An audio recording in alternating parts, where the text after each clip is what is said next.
Warning, Sable contains gruesome depictions of violence, gore, and strong language. It's intended for mature audiences only. Thanks for listening.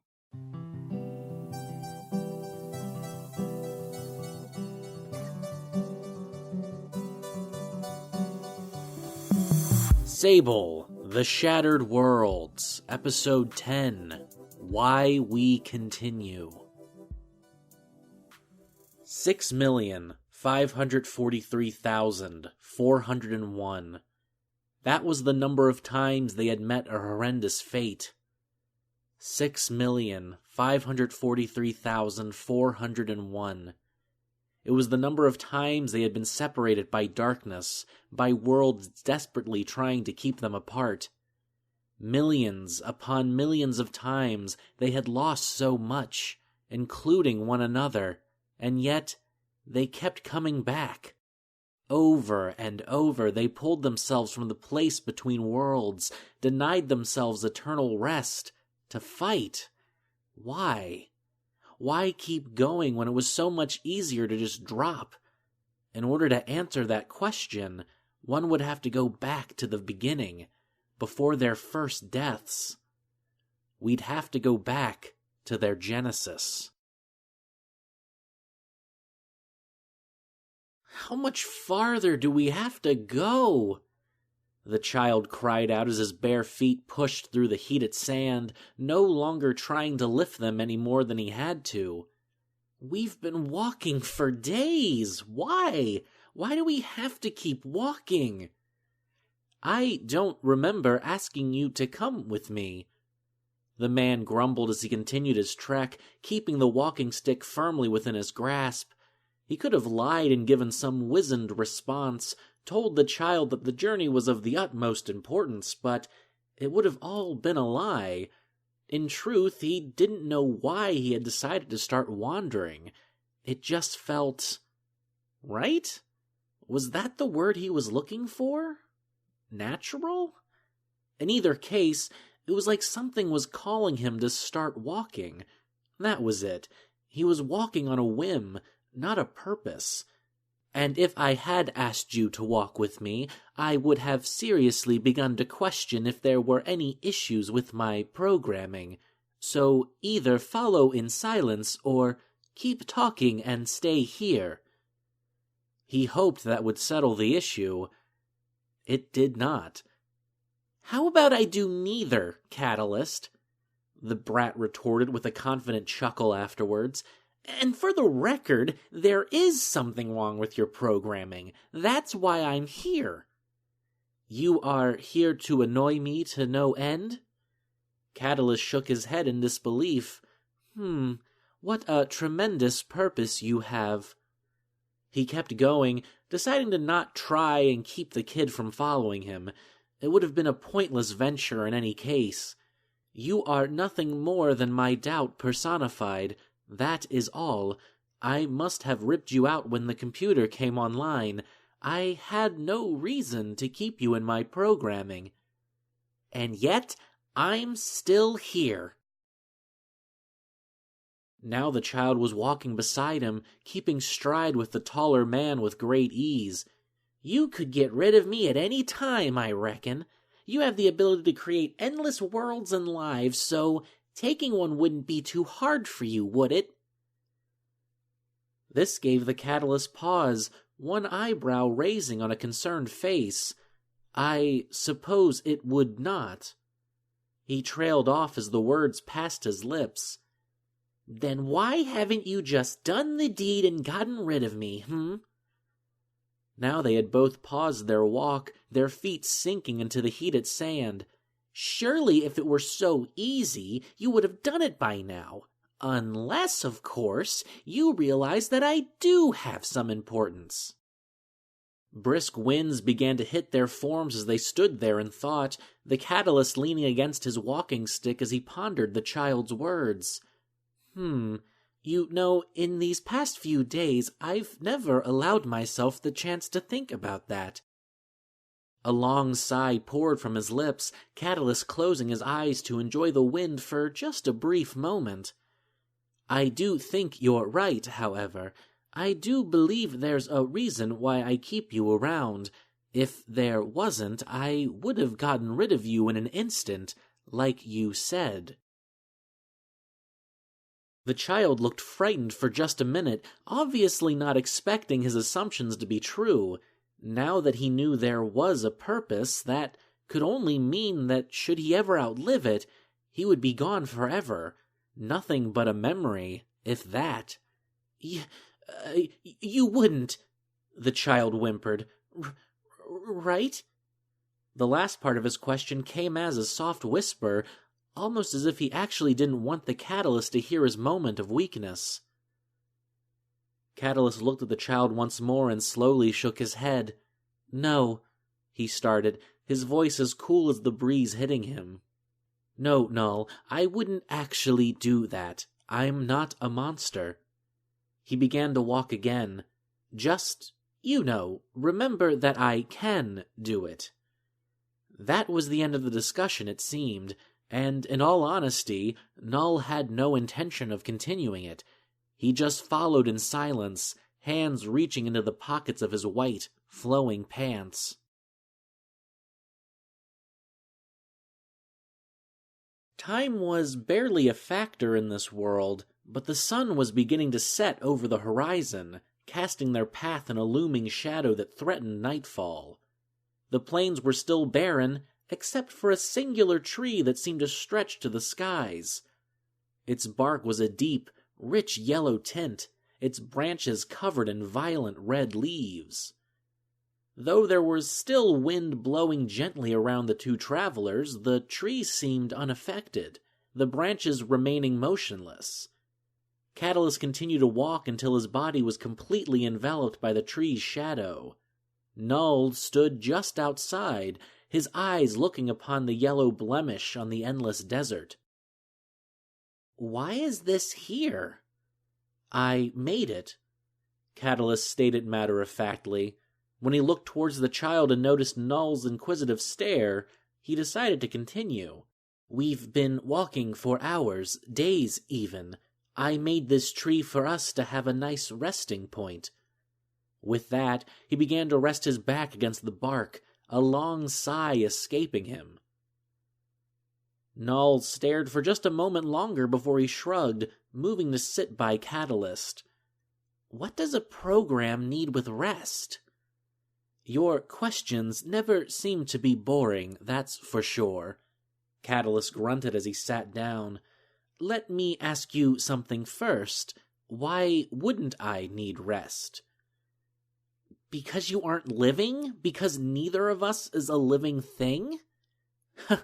"Wow, you have one simplistic definition of what is and isn't a living thing." Catalyst cracked his neck. "I breathe, I feel, I probably bleed, even if I've never tried to find that out myself. I have sensations like hunger and thirst, though not nearly as strong as humans. I'm self-aware. What else needs to define me as living? Besides, I know you feel exhausted as well."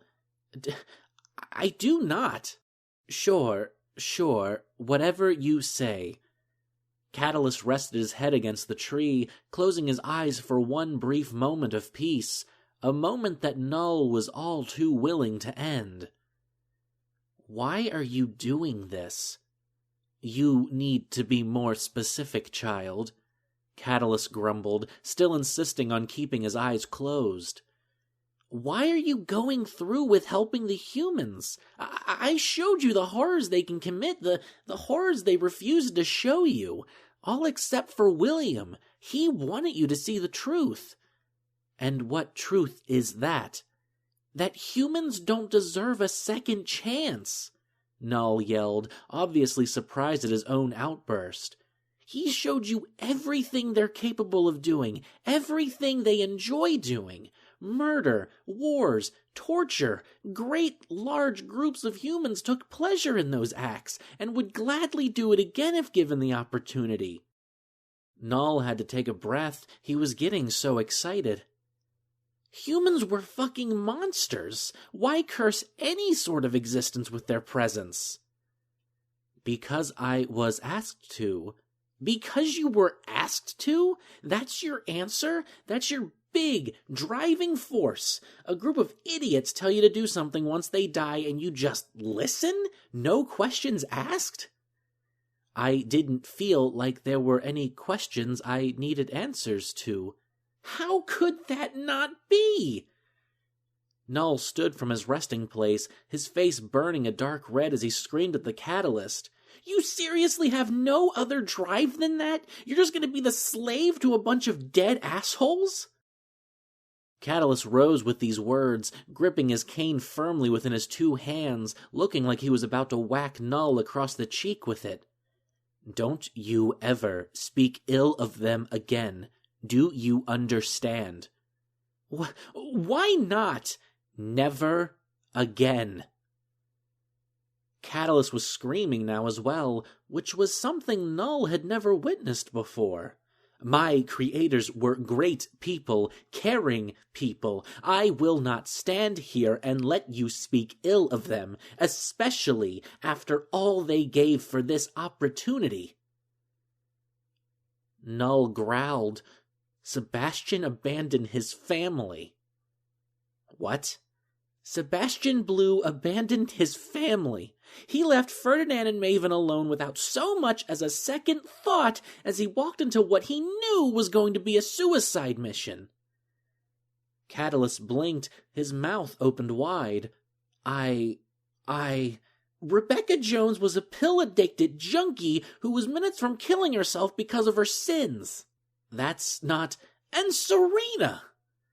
Null stood right in front of Catalyst, looking up at him with his tear-filled eyes. Serena wanted to act like such a humanitarian, like such a saint, when she really started doing this so that she could create a life for her and Rebecca that was never, ever going to happen. She was selfish through and through. Don't make me laugh and act like they were any different from every other fucking monster.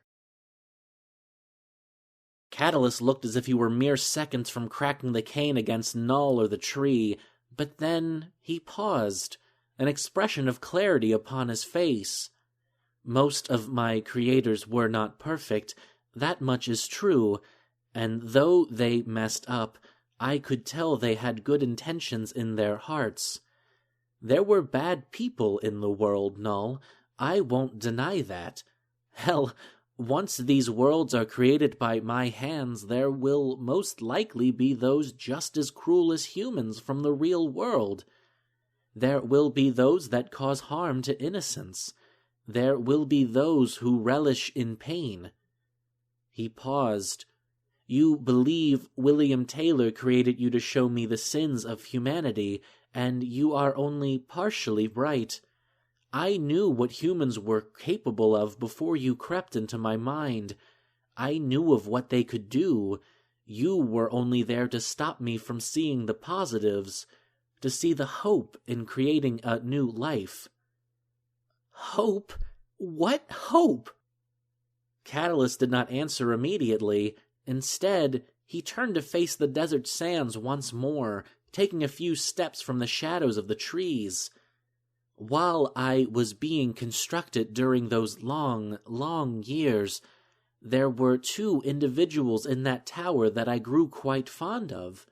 Sure, Serena and Sebastian were practically my parents, if you could even classify them as such, but there were two other souls whom I connected with on a deep level. He dipped low, hovering his hands over the sand, watching it as it began to dance for him, raising to press against his palms. Null, I knew all about the troubles humans could bring upon themselves. I knew all about their capabilities for delivering pain to their own kind. Hell, I even knew of my makers and their flaws, but... He began to rise, the sand doing the same, breaking off into two small pillars before him. Those two that I spoke of, there wasn't a bad bone in their body, not a single one. Impossible! Improbable, not impossible, child. Catalyst didn't even bother to look back at Null as he corrected him, both of the Maker's eyes planted upon these two pillars of pale sand. I saw it with my own eyes. I witnessed their greatness and was left in awe. Now his hands were moving once again, pulling sand from selected sections of these pillars, almost as if he were carving without using tools. Yes, these two showed me why humanity was worth fighting for, why there should be hope in a second chance. They had nothing but kindness and love in their hearts. They both wished nothing more than to help their fellow humans, to build a better, kinder world for future generations. They were the closest thing in my eyes to those deities humans used to speak of. Love never-ending, a patience that anyone would dream to have, and an amount of self-sacrifice for the better good that even the most holiest of men would shy away from. No, their very existence was rare, an uncommon event, and the idea that in that hellish world they managed to find each other, to fall in love, and to then continue to fight using both of their strengths, is the closest to a miracle in my eyes. The pillars were beginning to look human-like in shape. One was shorter while the other one took a taller, wider appearance. That is why they will be my firsts, and I will spread them through each and every universe. They will be the pillars of all things good and right with man, and, hopefully, they'll be the ones to steer mankind down the right path. They will be the light when there is nothing but darkness. Soon, what stood before them were two bodies, two living, breathing bodies. The newly birthed humans stared at the catalyst, who in turn placed his hands on both of their shoulders. Boggs, Sable, welcome to your new life. My only hope, my only command of you, is that you help me nurture mankind to what it can be, to what it truly can be. Neither knew what to say, barely blinking as they looked upon their creator, but soon, Sable nodded, Boggs following shortly after. Good, good. Catalyst smiled from cheek to cheek. Now, it won't be easy, and I can't even imagine the pain that you will both go through, but I do know that you are unbreakable. You are what all humans should strive to be, and you will help them to recognize this. That I know for a fact. Sable began to grin, showing off her pearly whites, moving some black hair from her eyes. Well, what are we waiting for, huh? Let's get started. Yes, Sable. The catalyst began walking them out further into the desert. Let's get started. Damn. God damn. Boggs held a hand to his side, feeling blood pouring from his freshly made wound. God damn it. The world was going pale around him, and there was a cold creeping up every fiber of his body. He wanted to rest, but he knew that if he closed his eyes, he would be done for. God, just a minute. He tried to push his focus on anything other than the tremendous pain racking at him. He still had one hand that wasn't preoccupied. He could cast a spell and at least stop the bleeding. Yeah, that would be great if only he could remember how the damned thing went. A cry escaped him as another violent shot of agony filled him, the mage bending over, vomiting thick, black bile across the tiled floor of the decimated house he found himself hiding in. 13 years. 13 years was how long this conflict had been going on between those who served the Black and those that wished to live another day in peace. The first few years had been petty skirmishes between the two sides, but now things had gotten to the boiling point. Whole cities were being wiped out in mere seconds, families were shattered, lives were broken, and it was all thanks to those who served the Plague Father. Boggs's ragtag group of soldiers were the last line of defense before the great city of Aquilum, which housed the most important figure throughout the world. The only soul who could potentially end this war with the Plague Father and his brood. The Crow Queen. Boggs puked up more of the black tar before he realized that he was no longer alone in this torn-up home. Fuck! He tried to stand, but his body wouldn't allow it, sending him back to the tiled floor before he could move a budge. He was already feeling more bile filling his throat, but he kept it down. For now. Boggs really needed to start remembering that goddamn spell. This was why Sable had always told him to write it down. Damn her. "Ah, so this is the famed Boggs," a voice called out, seeming to come from all sides of the house. "Night Mage to the Crow Queen. Why are you not standing by her side at the throne?" Boggs winced. "Thought I'd do more good out here. In any case, doesn't look like I'll be doing a lot of standing besides anything for a while." There was a pause that filled Boggs with such dread, it almost made him forget about the pain. Almost. "You left your queen all alone to fend for herself while you die in some rubble, half your stomach taken by a blast from one of my cannons?"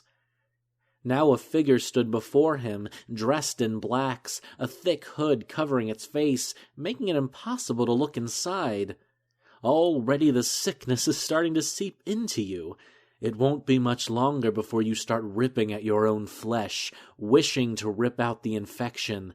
This is what you left your queen alone for? A chance to die like a dog before you could even challenge me? You're right here. I could still challenge you if I want. The Plague Father shook his head slowly. No, I don't fight dogs. Now tell me, who is protecting your queen if not you? You do realize that you coming out here has put her in grave danger. Boggs managed to laugh, blood and black bile pooling past his lips. You are so fucking foolish if you think the Crow Queen needed me to protect her. She's perfectly capable of saving her own ass. The Plague Father stood, pressing a boot down upon Boggs's hand, the one that was still clenched over his wound. The Night Mage bellowed in pain, but the beast before him continued to press down. Oh, and what proof do I have that this is not just lies spilling from a dying, pathetic man? He heard fingers snap and break as he continued to crush Boggs's hand. How truly powerful is your queen? How about I show you? There was a flash of light, feathers falling to the ground as the Crow Queen appeared in the room with them, large talon-like fingers already wrapping around the Plague Father's throat. Don't worry about it bothering me. It would be my fucking pleasure. With that, she screamed at the top of her lungs, throwing the Plague Father through the building, watching as his body crashed through wall after wall until eventually he was outside, struggling to get back up. Show off, Boggs whispered, the Crow Queen turning her attention back to him. Her long, bird-like face scanned over him, tears beginning to fill her eyes. Oh, jeez, don't start crying, Sable. Not the first time you've seen me covered in blood. Sable did not heed his words, tears streaming down her feathered face as she knelt beside her lover, looking over his wounds. Boggs, she whimpered, why did you come out here? You could have been in the castle with me planning our defenses. Why would you do something so foolish? Boggs smiled as tears began to pour down his face as well. They were killing kids, Sable. They were torturing fucking kids. I couldn't stand back any longer. I couldn't. I couldn't not do anything. He shifted a bit, trying to press his back against the wall. Besides, I figured if I had to sacrifice myself to keep you safe, it would have all been worth it. You're a fucking idiot, Boggs. Sable whispered. "Not the first time you called me that." "And not the last, 'cause I'm getting you out." Shunk! A pipe went through Sable's chest, blood erupting from the wound, splattering all over Boggs. The Crow Queen tried to grip at the pole to pull it out, but another went right through her neck, impaling her as well as Boggs.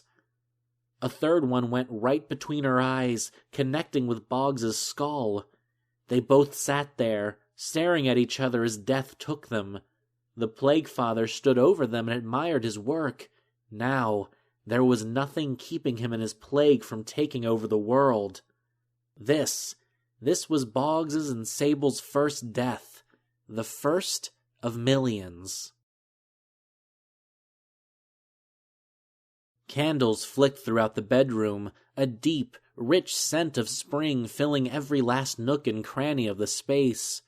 Moans of intense pleasure erupted from the bed, the thick, white sheets covering up both bodies, leaving their deeds a secret to all but them. The bed began to shake until the headboard was slapping the wall violently, threatening to leave holes, or, at the very least, dents, in its wake. It all came to an end as one triumphant moan split the air, both forms emerging from underneath the sheets to bask in the afterglow. One was a shorter, lanky woman with rich black hair going down to the small of her back. Her skin was pale with bright red scars and cuts littering her form. Her eyes were an emerald green that seemed to shine perfectly in the candlelight of the room. Her partner was taller, wider, a woman of sheer muscle that would be the perfect illustration of a mountain becoming human.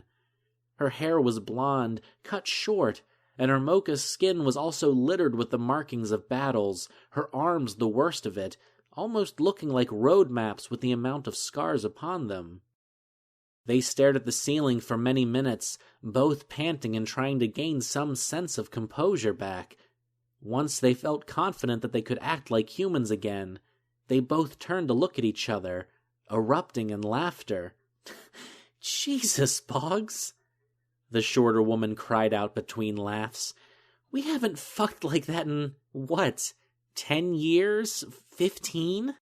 Well, when you're behind enemy lines, it's probably for the best that you don't fuck like a bunch of wild animals," Boggs remarked, leaning over to grab for a cigarette, lighting up between two thick fingers. "I gotta hand it to you, Sable. I assumed old age would get the better of you." She snickered. "Glad to see you still have some energy left in you old bitch." Sable punched Boggs's arm before pulling her into a deep kiss, her fingers roaming over the taller woman's sides, indulging herself in the way Boggs's flesh felt against her.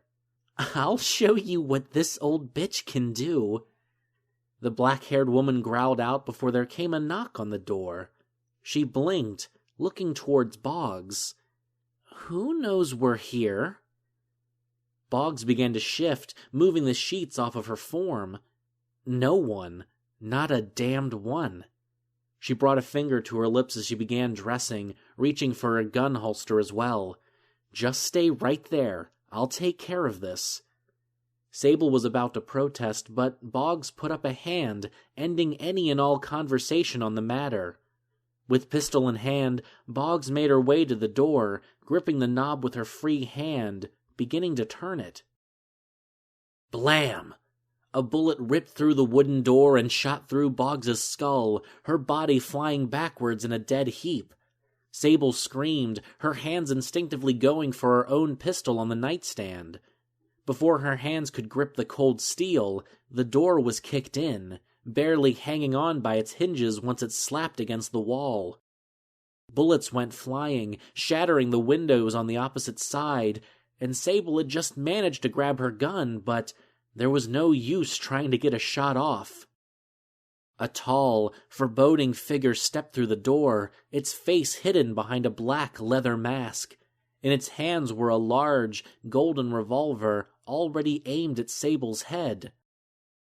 "Thought you could get rid of me, it asked before firing, bullets pelting Sable's form, her lifeless corpse collapsing on the bed, the once white sheets now stained a deep, dark crimson. This death was number 1,750,451. I mean, you don't have to go, do you? Ray Costly asked as he stared at the two, his ghostly form hovering a couple feet from the blood-soaked ground. The giant, armored bird looked down at her bald, pierced companion, whose eyes spoke of the same sorrow as hers. "Sorry, Ray," Crow grumbled out past her mask. "Boggs and I need to do this. It's the only way to make sure that Archimedes doesn't come back." "Yeah, we're the only ones that can stop him in his court of red." Boggs finished, his eyes downcast. "If we stay here, Archimedes will just keep coming back, and this war will never end." They both took steps towards the ghostly detective, their forms becoming slightly transparent, a trick that Boggs had learned early on in his relationship with Ray. Ray said nothing, just closed his eyes as both Crow and Boggs kissed his cheeks and then his lips. He knew there was no point in stopping them, knew how stubborn they both were, as well as how true their statement was. This was for the good of the world. How would Ray live with himself if he tried to make a selfish request? Crow and Boggs backed away from him before turning to the crimson tentacles before them, a portal to Archimedes' realm. Their forms became physical once more, and they both stepped into the tentacles, shifting out of this reality, leaving Ray Costly by himself once again. This was death number 4,571,789. Millions of more deaths would occur, all more painful than the last. Sable and Boggs left behind numerous friends on every single world inside the simulation, and each time they passed, they ended up back here, in what they called the Black Room. There was only one source of light in this blackened room. It was a bright, white light that pierced through the darkness, creating a circle on the floor. In this circle were corpses, millions of them, piled high to the sky, two mountains that seemed endless, eternal. It was here that Sable and Boggs lay, every single version of them. It was a graveyard, one built for them and only them. It was sweet in a sort of macabre way. In just a moment, the two newest additions to the mountains would be added, and once again, Sable and Boggs would be born anew. "Why?" Sable asked as she looked upon the millions of corpses that looked just like her. "I've never heard you ask that before." Boggs was cleaning blood from their form, pulling their white hair back into a bun. "Why now?" "Boggs." Sable spun about to look towards her lover. "It doesn't make any sense. The simulation is gone. We died in the real world. Why are we back here? What's keeping this place alive?" "Well, Null kind of made reality unstable. It's not too hard to believe the Black Room is still here." Boggs looked over Sable, a look of concern growing on their face. "What's really bothering you?" Tears began to run down Sable's face, her lips quivering. "Boggs, I'm tired," she blurted out. "I'm so fucking tired. I thought us coming back over and over was great at first. I thought we could make a difference if we kept being so fucking stubborn, but now..." She slumped her shoulders. "I just don't see the fucking point in fighting anymore. I couldn't even defend myself against some weird tentacled night thing." A what?" Sable blinked. It's a long story. I'll tell you about it some other time." A sigh escaped her lips. I don't see the point in going back. Can we even go back? Would we have the same bodies, or would it be different? There's so many unknowns now that we don't exist in the simulation. What if the rules have changed? She stared at Boggs. What if this is just the afterlife and there isn't another round? Boggs stood there for a moment in thought before a smile stretched across their face.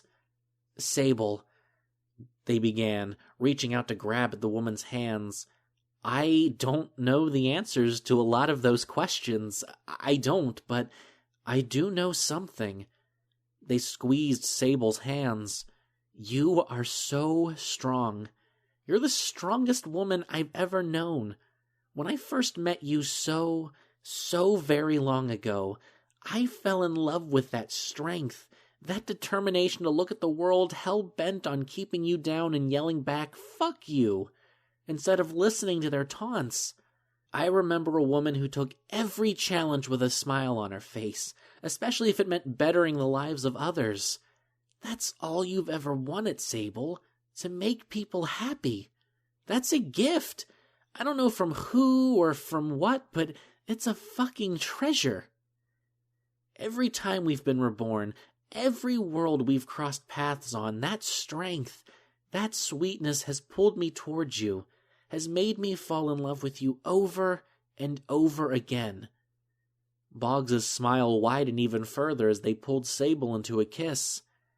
It's okay that you feel like this right now, 'cause I know deep down that strength that drives you to make the world a better place will lead you down the right path, and I'll be there with you, hand in hand.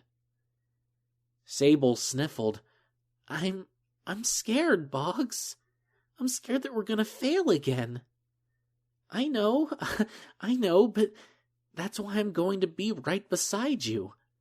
Boggs kissed Sable softly. And if we end up back here again, I'll still be right by you, holding your hand tight and reassuring you. God, I love you, Boggs. And I love you, Sable. Boggs nodded. Now, let's go back. We have friends we need to save.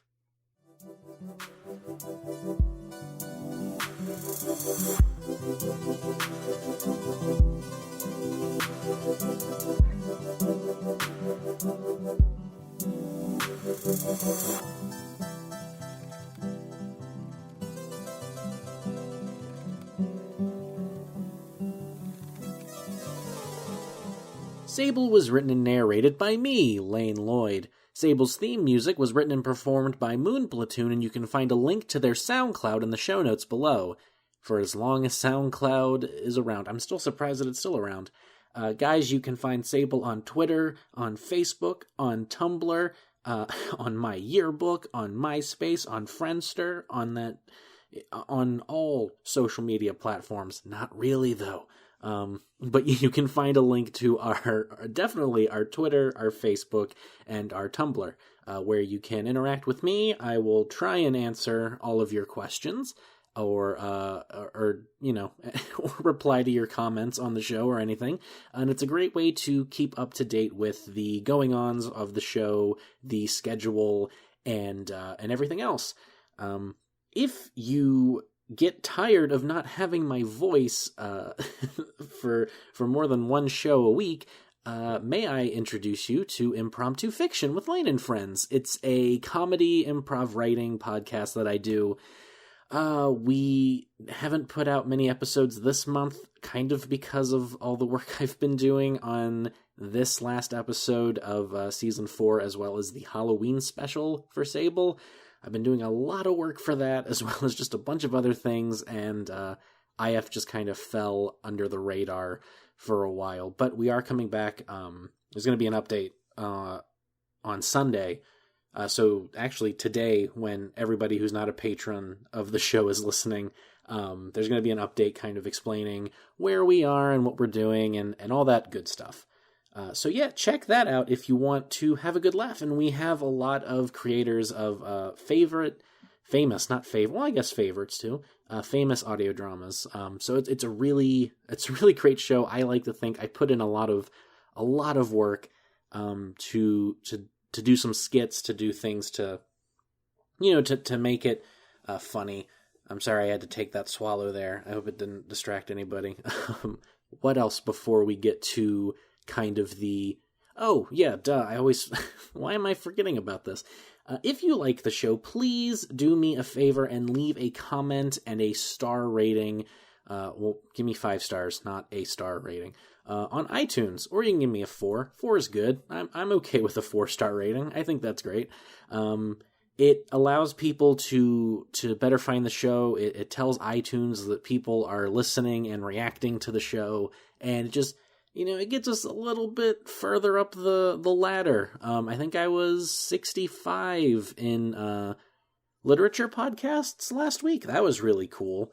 Honestly, if I'm on that list anywhere, it's good, but seeing it that high up, when it usually doesn't get that high up, was very exciting for me. So please do leave a comment and a rating on iTunes, and that would help out. And if you can't do that, please just share the show with your friends. That always seems to be the best way to get the news out there, is to just share it. Be like, hey, do you like gore? Do you like horror? Then I might have a podcast for you. Do let them know that there's some gore and violence. I don't want you to just be like, hey, check out this podcast and not give any information, because that's how people stumble upon not okay things for them. So, just, give a warning and just share.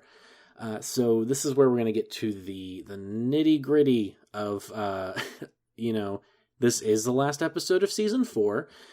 So usually that comes with how long we're going to be away. And I'm planning on being away. I'm hitting the USB cord. I'm sorry. I'm planning on being away for about 3 to 4 months. I'm leaning more towards the 4 months.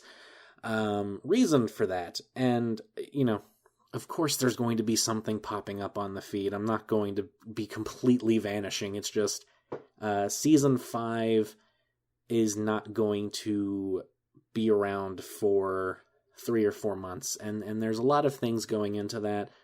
One, I really want to work harder on getting the sound correct. I'm so fucking tired of having to spend hours on end editing background noise, and still not getting all of it. Like, you're gonna hear some of it you've already heard some of it in this episode, and it drives me up the fucking wall. So I'm gonna be doing a lot of work on that. The main thing, though, is when I was finishing up writing season 4, I realized that I had a decision I needed to make. And that decision was either season 5 was still going to just be 10 episodes, but they would be really long episodes, or I would need to just make more episodes in a season, because the 10 episode thing kind of isn't working. At least for me. Other people might obviously have different opinions, but it's just not working for me, and especially since seasons 5 and 6 are kind of the end to this, let's call it, arc of Sable, and then we'll get into like whatever the future is for Sable after season 6.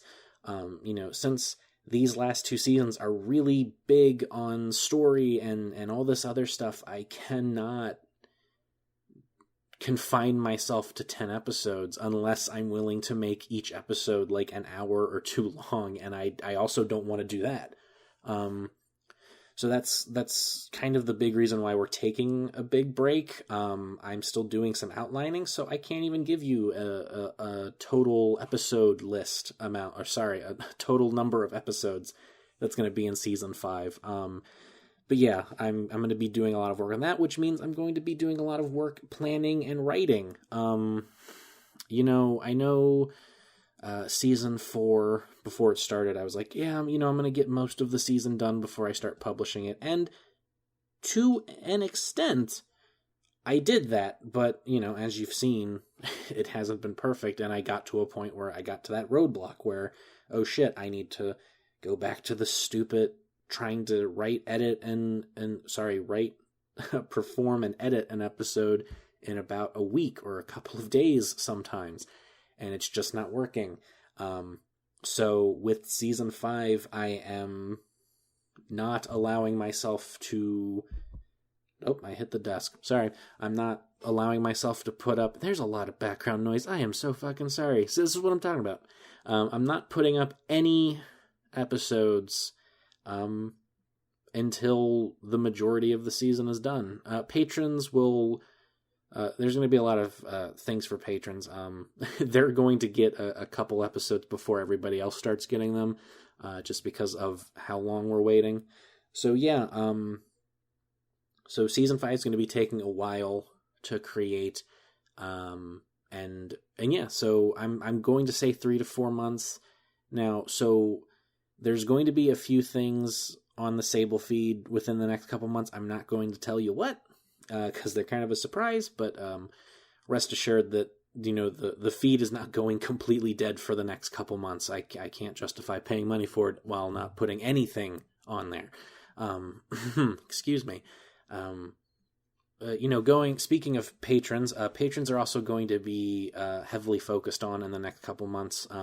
They're getting a couple things, once again, that I'm not going to say because they're kind of a big surprise. But if you'd like to know what they're getting, it's only $1 per episode. Gets you early releases, gets you a couple other bonuses that I'm going to be working on in the next coming months. So that's great. And lastly, I'm just going to be working on Impromptu Fiction. I have a couple other things I'm working on in secret. The last big project I'm going to be working on while we're away on break is I'm going to be making supercuts for seasons 1 through 4. If you don't know what that is, I'm basically just going to put all the episodes in a particular season in one audio file and kind of make this longer episode. Season 1, I'm completely redoing. I'm redoing the narration and the editing to make it a bit more pleasurable. Sounds like a weird way to put it, but making it more pleasing. And it would be a great way to give it to your friends. Hey, here's a way to catch up on the show super easily. So yeah, that's the other big thing I'm working on. So I think that about does it for me. We have one more episode this month, and that's the Ray Costley Halloween special. And it's going to be a blast. At least I hope you think so.